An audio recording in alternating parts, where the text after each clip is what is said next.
20 actions to take to hit your financial goals in 2020. Notice I said actions to take. So this ain't nothing for you to just watch without implementing. Hello, you got Mr. Smith, point 5 of Mr. and Mrs. Smith. And in this brief video, I just want to give you some action steps that you can take in order to hit your financial goals in 2020. Let's pop it off with some of the basics, some of the things you might assume, some of the things that you might have in mind already as it pertains to hitting your financial goals. Then we'll get to some bigger and better things that you may not be thinking about, or if not, then how you can actually implement it. Number one, you probably already know what this is, and if you do, and if you know any of these along this video, feel free to guess and put it in the comments, fill it in, whatever the case may be. But number one is obviously set a budget. I don't have to go too much into detail on setting a budget. You know what a budget is. You know how much is coming in, how much is going out, how much extra you have, and what you are doing with it. Set a budget. There's keys to that, and it's important for you to do if you really want to monitor your cash flow in your household. Number two, save 10%. Saving is key. It does something to your subconscious. When you save money and you know that you have a set amount of money stashed, it kind of does something to you and for you on the emotional level, because it lets you know that in the event something happens, or in the event that I need something, I have it because I've been saving. And it does something universally just as it relates to the wealth laws of attraction. So save 10%. If you can't save 10% just yet because you feel as though your ends aren't meeting and you need everything, every dollar that you have, then do what you can. But a good rule of thumb is 10% of what comes in should be stashed.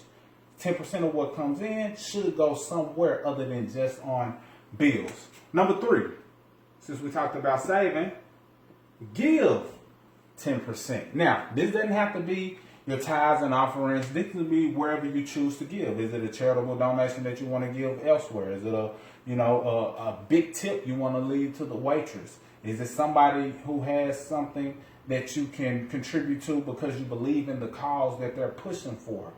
Give 10%. If you can't do 10%, do whatever you can, but I promise you, the getting is in the giving. A lot of times we go in, and because our finances are tight, we go in with a closed fist, but the same hands that you use to receive are the same hands that you use to give. So basically, your blessings come in the same format in which that you giving. So if you're not giving anything, how can you possibly expect to receive? Many people say you cannot receive with a closed hand, meaning that you got to be willing to give and then just have the faith that it will come back in return. And it does not have to be just to a church or institution or whatever entity religiously.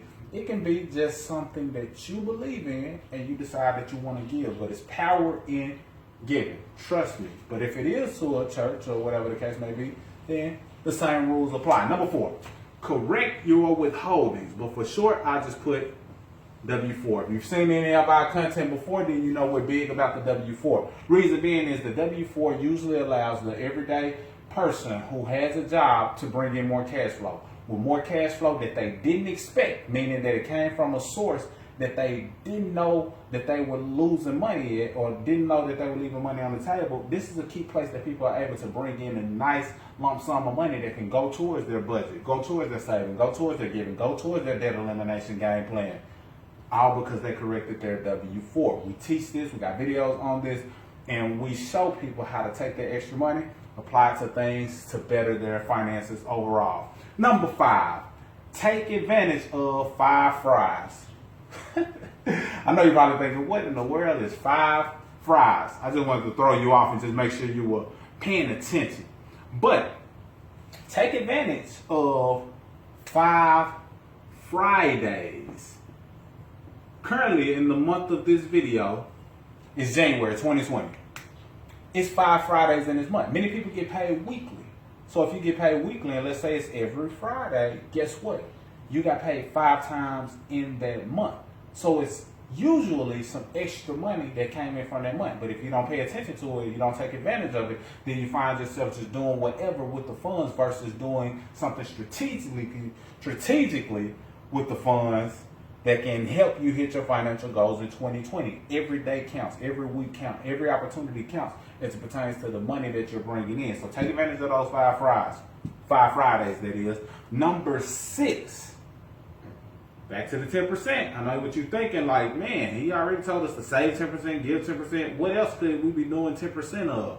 Investing. Invest 10%. You want to make sure you put your money in a place that it has the opportunity to come back, meaning that it has the opportunity to yield a return. Many people take money, they put it on something that's a liability, and it isn't worth anything, but when you invest, you put it into something that's an asset and it has the potential to grow. If you can't invest 10% yet, at least invest religiously. And by religiously, I mean as often as possible.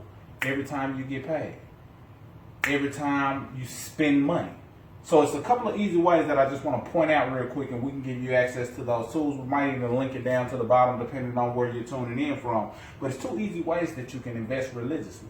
One is using particular apps. We got an app that we use, and basically every time we swipe a card, if it's any extra change on there, it can be invested. So that way we're investing passively, all because of the app that allows that to be done. So if you want access to that, it'll be a link available below. It'll be bit.ly/investment app, and you can get access to it, and it even starts your investment account for $5, and you can buy different stock shares, things of that nature that you might be spending money on, but you're not investing in the stock or the ownership of the company. Another place, an easy way to invest, and I'm starting to become an advocate for this platform, is Cash App. Many people have Cash App and they just use it to transfer money, but Cash App also allows you to invest. And when you invest with Cash App, with the funds that's in your Cash App account, it's $0 transaction fee. That's rare, that's uncommon, and that's a big deal, because sometimes when you invest, a part of the money has to go to a transaction fee versus the ownership in the company that you were investing in. So with 0 fees, that's a big deal. So it's very easy, and if you need access to the Cash App, we can definitely link it below. You'll get a free $5, and you can use that to invest or do whatever it is that you want to do. But invest 10%, and I promise you, this is one of the most important things that you need to do in order to make your goals of 2020 manifest and really start hitting the ground running and putting some good energy out there. All right, number 7, let's pick it up. The IT strategy. What is the IT strategy? I almost didn't put this on here because of the stigmatism of some people as it pertains to their income tax. If you're anticipating an income tax refund, at least be strategic about it. Have a strategy, a game plan of what you're going to do. Do you want to implement the save 10%, give 10%, invest 10%? That way 30% at least went towards your future, at least went towards you being able to bring in more and reap some form of a harvest because you were disciplined to a degree with your money. So have some type of game plan. Don't automatically feel like when I get this big check, I'm going to spend it on something that's not going to bring me back anything. Sometimes people spend it on toys or trash, and then they wind up wondering what happened to the funds, and they're waiting till next year to get that big lump sum. Use an income tax strategy. Can you buy some land? Can you buy some real estate? Can you invest in yourself in order to make your finances grow? Number 8, plan ahead. And I know my wife, she is loving the fact that I put this part on her because she loves planning. She loves, setting schedules and things of that nature. But when it comes to your finances, planning ahead helps out a lot, because sometimes when you're trying to do things at the last minute, like I love to do, I feel like I shine in the last minute.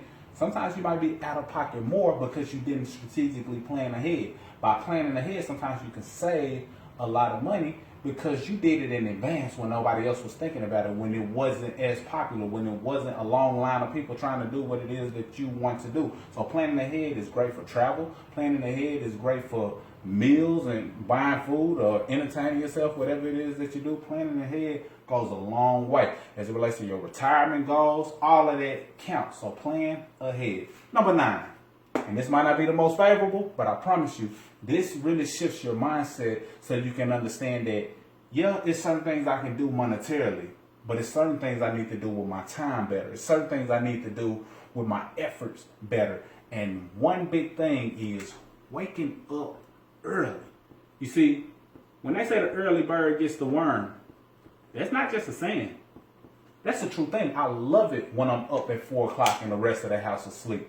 I feel like I get a head start on the whole world because the world is asleep. My whole street is asleep for the most part. So now we're able to, or I'm able to get certain things done before everybody else even gets up. So if you wake up early, now you're ahead of the pack. So if you're an entrepreneur, if you have different goals or you have a business that you're building, you waking up early. I don't care if it's an hour, 2 hours, 3 hours. It puts you light years ahead of others and definitely helps you hit your goals sooner because you just gave yourself more time. Imagine waking up 2 hours a day, 5 days out of the week. That's an extra 10 hours you gave yourself for that week, an extra 40 hours you gave yourself for that month.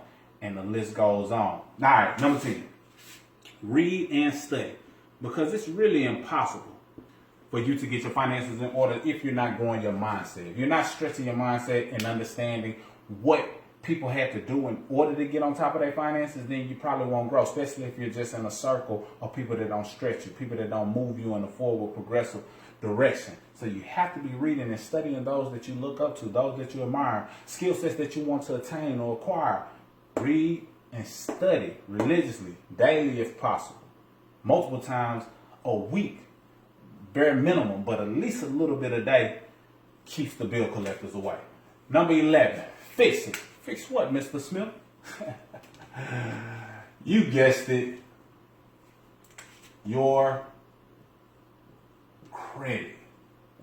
A lot of people around this time of the year, they're really serious about bettering their credit along with bettering their finances, but fixing your credit doesn't have to be hard. We've put out tons of free content, 5-day credit challenge. We put out, you can go to smartcreditkit.com and get a free masterclass. Pretty much us breaking down the 5 factors of credit that credit specialists don't want you to know. A lot of banks don't want you to know that we give you the game on how to better your credit and, things you can do for yourself so you can be empowered and not reliant and dependent on somebody else because we want to put you in a position of power. But take control of your credit because if you're not controlling your credit, then you're losing money via interest. You're losing money when you apply for a loan. You could have got a better deal or whatever the case may be. You're losing money sometimes on just monthly expenses, all because your credit isn't intact. So fix your credit. It keeps more cash flow in the household. Number 12. This is back on the mindset. In this regard, my pen is acting a little funny in certain spots. Consume versus produce. What does that mean? Don't just consume content. Also be a producer. So are you consuming too much or are you producing? This goes 2 different ways, and I'll break it down real quick. Many people take the money that they earn and they're always buying. Never doing anything to acquire. Never doing anything to sell a product or service. So they're not producing anything. They're too busy consuming. And that's why other people are getting rich off of your dollar. Because I promise you, your money is going to make somebody rich. The question is who? If you're not producing and you're only consuming, your money is going to make other people rich. This is also true with content. Yeah, you're watching this video, but hopefully you're getting some value, something that you can apply to your life and take it to a newer height. But if you're only consuming content but not doing anything to produce, like you should take this video and do something with it immediately. If you're only consuming and not producing, then you're losing. Number 13, side hustle. Develop some form of a side hustle. Many times your goals can be hit rather quickly if you're not dependent on the sole only income that you currently have. For most people, that's a job. Develop some type of side hustle. Side hustle is different from a business, and we'll get to that later, but it's uber popular in your area. Can you drive Lyft? Develop, create some extra cash flow just by having that side hustle. Can you sell some different items, meaning that you find something that's free or low cost and you sell it on eBay, you sell it on Etsy? What can you do that's a side hustle that can bring in some extra funds, and those extra funds help offset other areas, keep more cash flow in your household? Find yourself side hustle. I promise you it goes a long way. Don't be too good to have a side hustle. Number 14, attend workshops. And I started to say webinars, and there my pen go acting funny again. But that's workshops. I know the marker didn't work right there, but I said workshops because workshops allow you to at least get something that's practical that you can do. Put some work in versus just only consuming. It goes back to that. You consuming content or learning something should always lead to action. If what you're learning doesn't lead to action, then it was a waste of your time. And the time is the most valuable asset you can have. Even more important than money. Number 15, join an economic group. Really an economic empowerment group. Because you will not get wealthy just in your own circle. Join some type of economic group of people who are on a mission to better their finances, on a mission to hit their financial goals in 2020, on a mission to better their credit, on a mission to learn about certain things, wake up early, on a mission to save, give, and invest, on a mission to do any of these things on the list. You need to be a part of that conversation. Because I promise you, when your conversations change, so does your situation. Number 16, cut back. And I know that sounds like budgeting. Of course, you can look at certain things you might be spending money on that you can be spending less. But be careful, because sometimes people stop paying for certain things that could be very beneficial to them. So if you had a membership that you were paying for and it was helping you save money, it was also helping you learn about money, helping you make money, helping you make money with money, then don't look at that as a bill, even if it costs you an annual fee or a monthly fee. That's not a bill. That's an asset to your scenario. But if it's not giving you something in return, then you want to cut back. So discontinue what's not serving you. If it's not serving you, discontinue it. Are you watching TV and watching Netflix, but it's not giving you anything but a laugh or just some conversation to have at work, just to let everybody know that you also saw this particular show? You also watched Empire, but you're not building an empire of your own? Cut back. Discontinue what's not serving you. Number 17, unsubscribe and unfollow. It's a lot of people you might be following. It's a lot of channels you might be subscribed to. It's a lot of them not giving you any value. If they're not serving you, unsubscribe and unfollow. That includes us. If we don't give you value on our channel, please unfollow. Please unsubscribe. But I promise you, we're going to do our part to try to give you as much value as possible so you happily stay subscribed. In fact, you put the bell notifications on and do what you have to do to make sure you don't miss our content, because hopefully you can take what we give you, do something with it, and do something life-changing financially. Number 18. What was number 18? I might have to get back to number 18. I'm going to skip number 18 because I can't remember what that one was. Number 19 is start a business. That's different from a side hustle. Start a business. I just thought about what number 18 is because it goes hand in hand. Number 18 and 19, I'm going to merge them together. Learn a skill. So many years you go through and you have the same knowledge last year that you have this year, and you're wondering why you're not progressing each year. You're just pretty much reliving the same thing over and over. Your life is like a rerun. But when you learn a skill, that skill can produce you some additional income. It can turn into a side hustle. It can also turn into a business. And when you start a business, now you're positioning yourself to benefit from the rules of the wealthy, because there are tax advantages that come along with having a business.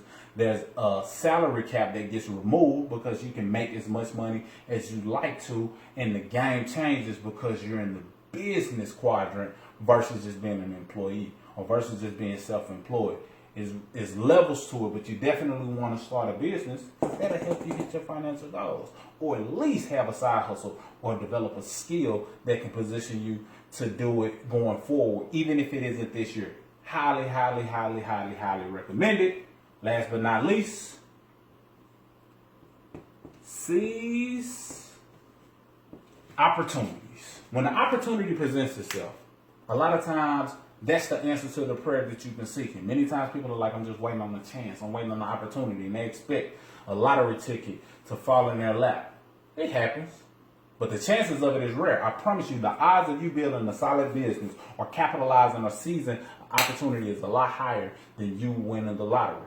If you love the lottery, keep doing what you do. But seize the opportunities when they present themselves, because the opportunities that you pass over, it's a lot of lost opportunity costs associated with it. What does that mean? That means that because you procrastinated, because you pushed it off, because you said you wanted to do it a later day, because you didn't seize the opportunity, it passed you. And if you would have been a lot further than you are currently. So it was a lot of opportunity that was lost over the time frame that you didn't take action. Then you decide to take action, you start getting some success, start getting some result, and you realize, wow, I could have been $100,000 richer today had I started last year. Seize opportunities. And what I want to conclude with is this. We got a platform where we can show you how to do everything we just listed in here for pennies. I'll just say that, for pennies. We might have a link available for you to click if you want access to how you can really maximize. It's a membership. It's a money membership. And basically, it's a money membership that shows you how to save money, keep money, grow money, make money. Anything pertaining to money, we got you. Anything pertaining to credit, you'll learn it. Anything pertaining to having a solid network of people, all of the things we listed, we left nothing off. You will be able to learn how to do certain things that can bring in more cash flow and help you hit your goals. Hopefully you got some value. Let me know which one of these numbers was your favorite one. I apologize for my pen not working all the way properly, but these are the 20 actions to take. Got to take the action. Nothing happens until you take action. That's what the magic is. 20 actions to take to hit your financial goals in 2020. That's all I got. Hopefully you got value. This is our Whiteboard Wednesday. Be on the lookout. Plenty more to come for the year. Mr. Smith, 0.5 of Mr. and Mrs. Smith, signing out.